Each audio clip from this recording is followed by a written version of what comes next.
Halo, selamat pagi pemirsa. Bagaimana kabarnya Anda hari ini? Senang sekali bisa berjumpa lagi di program Ayo Sehat, tentunya dengan sejumlah informasi dan juga inspirasi seputar dunia kesehatan. Tidak lupa, kami ingatkan kepada pemirsa di rumah untuk tetap menjaga protokol kesehatan dan semoga pandemi COVID-19 ini bisa kita lalui bersama. Tentu, kami juga mengingatkan untuk bisa memfollow Instagram Ayo Sehat di @ayosehat_kompas TV dan juga di kanal YouTube Ayo Sehat Kompas TV. Hari ini Ayo Sehat membahas mengenai Bell's palsy, yakni gangguan syaraf pada wajah yang membuat separuh sisi wajah terasa kaku. Penasaran seperti apa? Kita mulai Ayo Sehat bersama saya, Elgin Fridianto.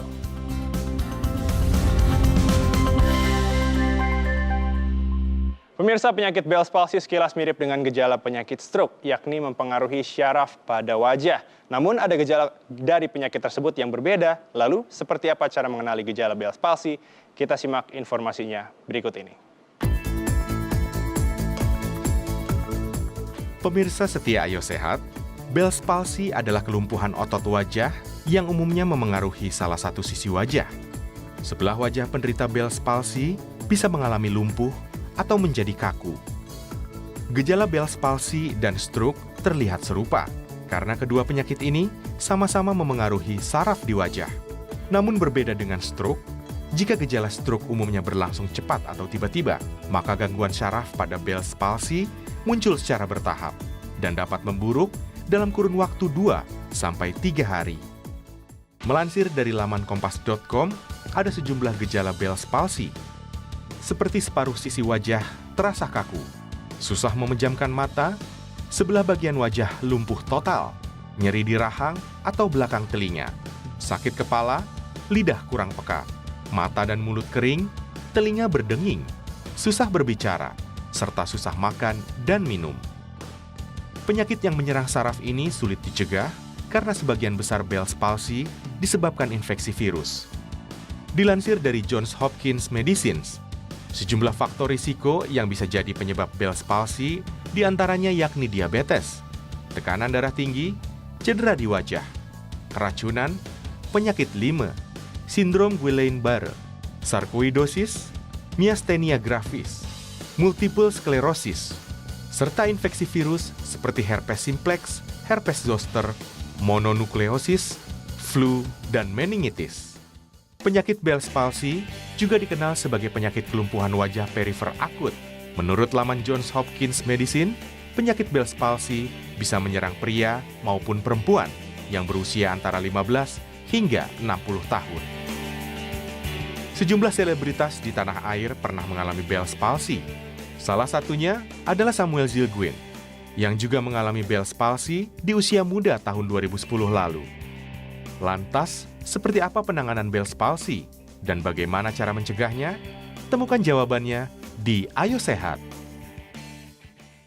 Nah, pemirsa, di sebelah saya sudah ada seorang artis, yaitu Mas Samuel Zilguin. Mas, kabarnya pertama seperti apa hari ini? Kabarnya baik, Baik. sehat selalu. Alhamdulillah, Iya. baik. Nah, pemirsa perlu menjadi informasi bahwa seluruh kru yang bertugas pada pagi hari ini dan juga Mas Samuel sudah melaksanakan protokol kesehatan yang ketat dan juga sudah melalui tes COVID-19.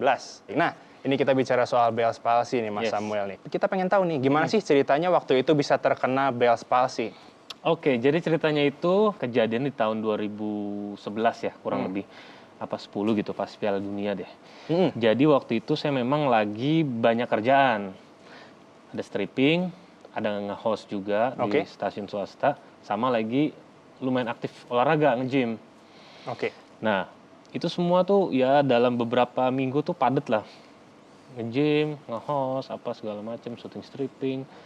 Sampai suatu hari, syuting stripping itu waktu itu masih pulang pagi terus saya.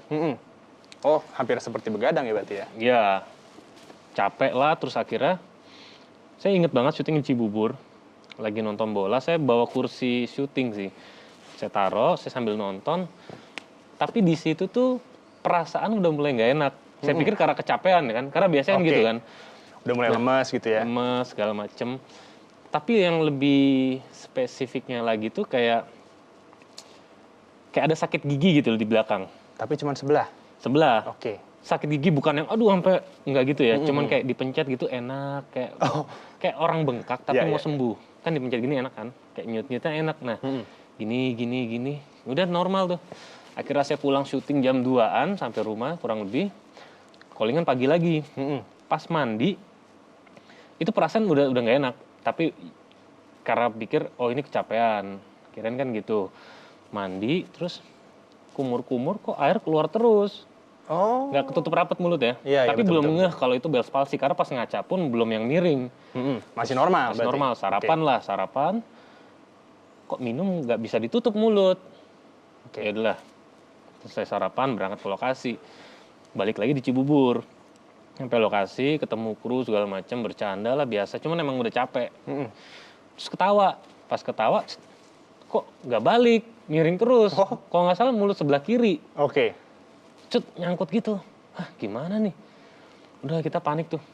Nggak ada yang tahu kenapa, sebenarnya nggak ada yang tahu. Kru semua tuh nggak ada yang tahu pemain. Ini sakit apa nggak ada yang tahu. Nah, akhirnya ke rumah sakit deket-deket situ. Pas ke rumah sakit ketemu dokter Syaraf kalau nggak salah ya. Saya lupa dokter bagian apa. Dicek lah, kirain stroke kan. Soalnya kan miring. Pas dicek kekuatan tangan kiri, kaki kiri, tangan kanan, kaki kanan, normal, semua normal. Cuman muka aja miring sebelah. Oke, sebelah kiri berarti ya? Iya. Pas dicek ternyata itu Bell's palsy namanya. Oke, Gitu baik. kejadiannya. Jadi kejadiannya kayak berjalan aja, kayak nggak ada apa-apa. Cuman kayak ngerasa capek. Oke. Tapi saya nggak tahu ya, maksudnya apakah orang lain ngalamin dengan gejala yang sama atau cuman saya Berbeda doang? ya? Gitu. Oke. Karena beberapa kejadian, kayak saya setiap bulan selalu ditanya di Instagram, nanya ini Bell's palsy gimana? Saya nggak tahu mereka ada gejala gimana, apa segala macam. Cuman yang saya rasain waktu itu kecapean karena mungkin karena padatnya aktivitas. Oke, hampir ke situ. seperti begadang ya? Oke, nah Mas, ini kan tim dari Ayo Sehat mengumpulkan ada dokumentasi dari Foto ya. fotonya Iya. Mas Samuel nih. Masih kurus. Ini tahun 2000 berapa nih Mas nih? Lupa, saya kurang lebih 10 atau 11 lah. Oke, ini usia berapa nih Mas nih? Kira-kira saat terkena Bell's palsy kemarin? Mungkin 22 ya. 22? 22 kurang lebih. Oke. Jadi penyakit ini, Bell's palsy ya, ini juga bisa menyerang siapa aja loh. Saya pernah dapat DM Instagram, anak umur 3 bulan kena. Anak umur 3 bulan 3 bisa bulan kena? kena. Oke, baik. Jadi penyakit ini bukan penyakit kecil, gede, dewasa, atau tua. Bisa menyerang Semua kena. rentan umur tertentu berarti ya? Dan itu yang paling parah, saya pernah, anak saya kena nih umur 3 bulan. Hah, saya kaget 3 bulan. Gitu, makanya padahal kalau dibilang ini saya lumayan, maksudnya sehat ya, Iya, karena olahraga segala macem, tetap kena gitu. Betul. Oke, nah perbincangan kita Mas Samuel ini masih sangat seru banget. Nanti usai jeda kita akan mendatangkan Dokter Syaraf. Oke. Dan kita akan berbincang lebih lanjut lagi mengenai Bell's palsy. Siap. Pemirsa, jangan beranjak dulu karena Ayo Sehat akan segera kembali usai jeda.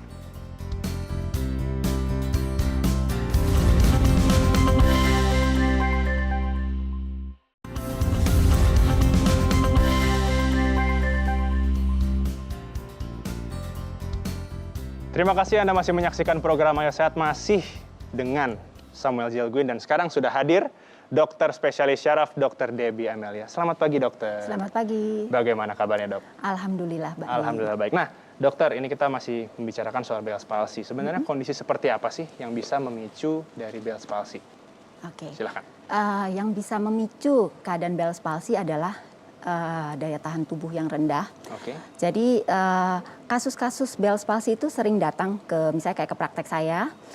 Pasien misalnya habis bepergian jauh, perubahan cuaca, bermain di pantai, keluar malam, angin semuanya akhirnya bisa memicu datang-datang mukanya miring.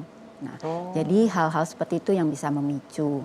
Tapi lepas dari itu juga banyak penyakit-penyakit yang memang rentan untuk terjadinya Bell's palsy. Oke. Apa aja tuh dok? Diabetes mellitus, kencing manis, ya, wanita hamil, Oke. merokok.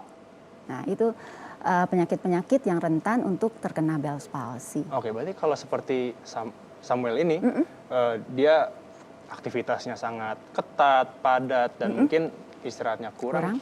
Mungkin Mas, bagaimana nih? Iya, masuk akal sih ya, karena dulu saya memang ngerokok ya. Oke. Saya dulu ngerokok, dan saya sadar virus gampang masuk kalau kita nggak fit ya. Ya. Meskipun kita kelihatan sehat, olahraga segala macem, tapi kan aktivitas kita bukan cuma olahraga doang. Betul. Olahraga, kurang tidur kan jadi imun. Bahkan tadi sampai pulang pagi ya? Iya, sedangkan daya tahan tubuh kita kan pasti kan akan ngedrop. Meskipun kita ngerasa enggak, tapi itu kan ada di dalam, kita nggak tahu. Jadi ya memang banyak teman-teman saya dokter juga bilang kalau virus emang gampang menyerang buat orang yang daya tahan tubuhnya lagi nggak bagus. Betul.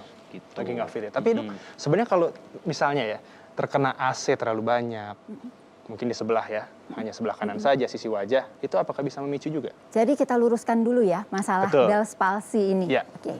Jadi Bell's palsy itu adalah suatu kelumpuhan pada otot wajah sebelah, ya. Jadi unilateral. Kita mengatakannya karena apa? Karena kelumpuhan dari saraf fasial perifer. Yaitu itu adalah saraf ketujuh kranial. Jadi di otak kita ada 12 ya, saraf itu adalah saraf ketujuh, saraf fasial perifer, sifatnya akut, jadi mendadak. Oke. Jadi pasien misalnya Samuel bangun tidur pagi kok ngelihat mukanya miring, kumur-kumur air keluar lagi. Nah, itu sifatnya mendadak. Dan penyebabnya sebetulnya idiopatik. Idiopatik artinya tidak diketahui. Tetapi banyak diduga penyebabnya adalah virus.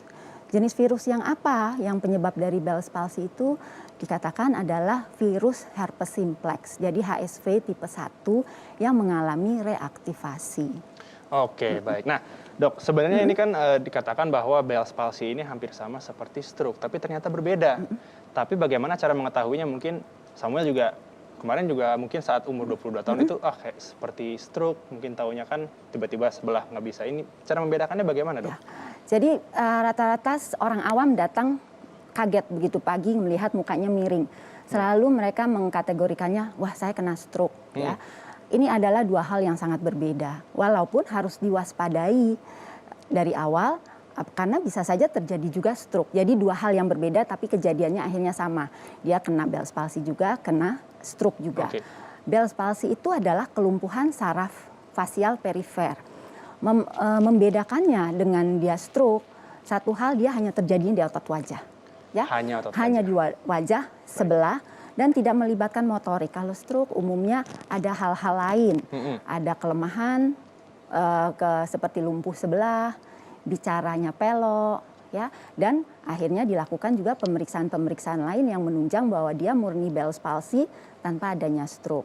Pemeriksaan dari pemeriksaan fisik sampai dilakukan CT scan semuanya untuk memastikan bahwa tidak ada penyebabnya. Kita selalu harus mendiagnosa stroke itu bisa saja menjadi bagian ada penyakit lainnya, tetapi Bell's palsy jelas bukan stroke. Oke, baik. Nah, tadi kan dokter sudah mengatakan bahwa ada pemeriksaan-pemeriksaan Iya. tertentu untuk menentukan ini Iya. stroke atau Bell's palsy. Saat Samuel pergi ke rumah sakit waktu itu, ya, pemeriksaan yang dilakukan seperti apa? Ya dites kekuatan tangan kiri kanan kaki segala macam. Pas dokter tahu oh ini sih bukan stroke, Bell's palsy. Itu doang sih tes, maksudnya awal ya. Betul. Belum sampai yang lain-lain, baru tes awal tuh kekuatan tangan Kekuatan kiri tangan, kanan ya. Kaki juga. Itu doang sih di tes Oke. awalnya. Baik. Tapi kalau untuk ini mungkin pertanyaan bagi pemirsa juga ya, bisa berulang nggak sih, Dok? Berulang bisa, ya. Bisa. Jadi pastikan dia bukan stroke, ya. Ya. Jadi benar tadi Samuel bilang untuk memastikan dia bukan stroke dilihat tangan kekuatannya, tetapi dilihat mata suruh menutup, matanya tidak menutup dengan sempurna, ya. Mata tidak menutup dengan sempurna, kemudian alisnya tertinggal, jadinya tidak terangkat. Otomatis garis dahinya hilang, ya. Betul. Kemudian turun sebelah karena ketarik. Kemudian disuruh bersiul, biasanya suruh bersiul, kumur-kumur air keluar, ences istilahnya. Kayak ngeces ya. Bahkan Baik. mengunyah tidak bisa, sampai sakit di belakang telinga, hal-hal seperti itu. Kemudian misalnya dia mengalami, sudah jelas kita Bell's palsy, apakah akan bisa berulang? Bisa. Dia akan bisa berulang 1 kali, 2 kali, sampai 5 kali pun bisa. Bisa Oke. terjadi berulang. Nah, tentu kan pemirsa di rumah juga ingin tahu sebenarnya terapi apa yang Samuel lakukan sampai sembuh istilahnya, dan juga dari dokter akan juga menjelaskan cara mencegah terjadinya dan juga mengatasi dari Bell's palsy ini. Pemirsa, jangan beranjak dulu karena Ayo Sehat akan segera kembali usai jeda.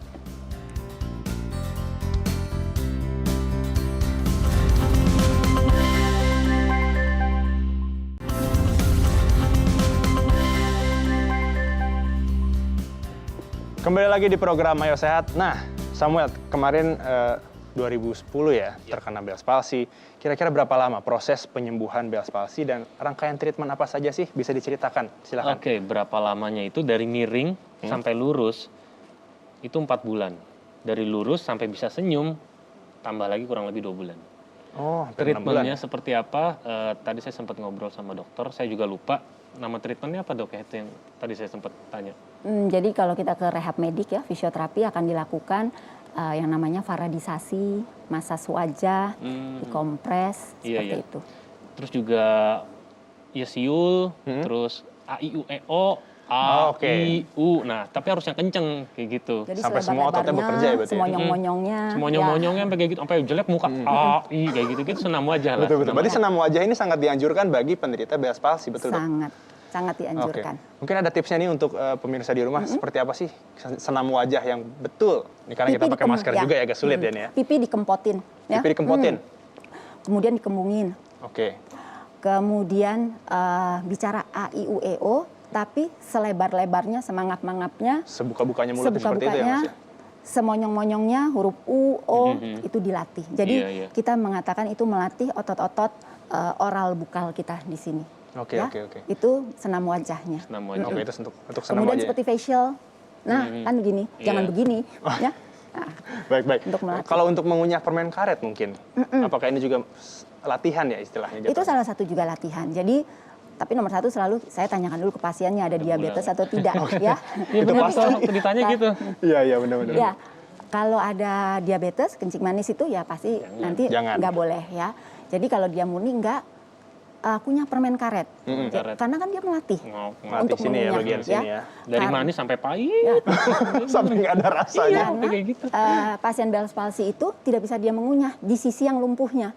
Jadi, jadi makanan tertinggal aja di sisi yang Betul. lumpuh.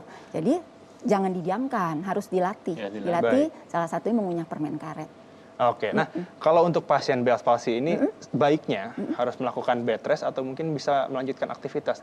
Apabila kita mengalami langsung, misalnya besok pagi bangun kita ngelihat muka kita miring, kita ngences, kumur-kumur, air keluar, mata tidak bisa menutup sempurna, alis nggak terangkat, garis dahi hilang, kita datang ke dokter saraf. Iya.